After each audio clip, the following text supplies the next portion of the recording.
আসসালামু আলাইকুম। Video editing tutorial class নতুন আরো একটি পর্বে আপনাদেরকে স্বাগতম জানাচ্ছি।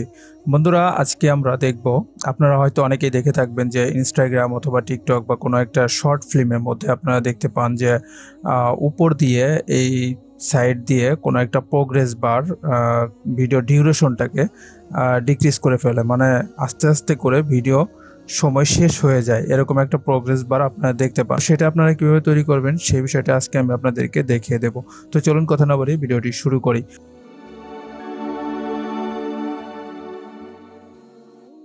তো বন্ধুরা, সর্বপ্রথম এইখানে একটা ভিডিও আমি ইম্পোর্ট করে রেখেছি। দেন আমরা চলে যাব, এই যে এখানে দেখতে পাচ্ছেন যে টুলবার, এই টুলবার থেকে আমরা একটা রেক্টেঙ্গেল ড্র করব। তো ধরেন আমি এখান থেকে এই পর্যন্ত একটা রেক্টেঙ্গেল নিয়ে নিচ্ছি, ঠিক আছে। তো ধরেন আমি এইখানে এই রেক্টেঙ্গেলটা নিয়ে আমি এই পজিশনে রেখে দিলাম,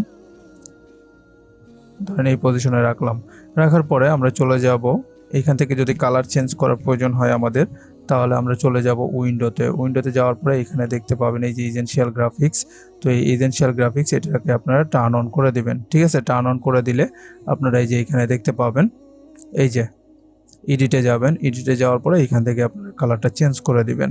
তো ধরেন আমি এরকম একটা কালার দিলাম। তো কালার দেওয়ার পরে এখন এইখানে আমাদের কাজ শেষ, ঠিক আছে। দেন আমরা চলে যাব এইখান থেকে ইফেক্ট কন্ট্রোলে। যদি আপনারা ইফেক্ট কন্ট্রোল এখানে না পান তাহলে আপনারা চলে যাবেন উইন্ডোতে যাওয়ার পরে এখানে দেখেন যে ইফেক্ট কন্ট্রোল, এখানে চলে আসবেন। এখানে আসার পরে আপনারা ইফেক্ট কন্ট্রোলটা টার্ন অন করে দিলে আপনারা এরকম একটা ইন্টারফেস দেখতে পাবেন, ঠিক আছে।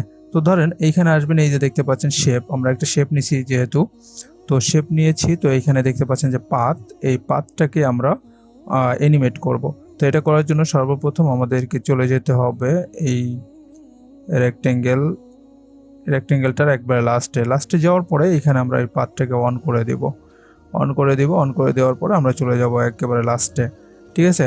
যখন লাস্টে চলে যাব তখন এইখানে আমরা আরেকটা কি ফ্রেম অ্যাড করে দেব। তবে আমি এইটাকে ছোট করে ফেলবো, ঠিক আছে।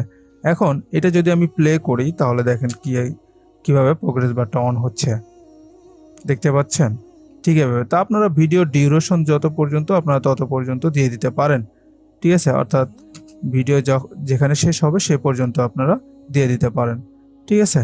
তো ধরেন এই যে এইভাবে আপনারা প্রোগ্রেস বারটা আপনারা অ্যানিমেট করবেন।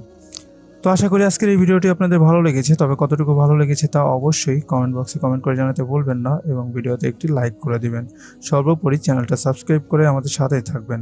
পরবর্তীতে আমরা আরও নতুন কিছু এডিটিং শিখব, আফটার ইফেক্টে, ফিল্মোরাতে ইত্যাদিতে আমরা ভিডিও আর ধীরে ধীরে শিখব। তো যারা এখনও চ্যানেলটি সাবস্ক্রাইব করেন অতি দ্রুত সাবস্ক্রাইব করে ফেলুন।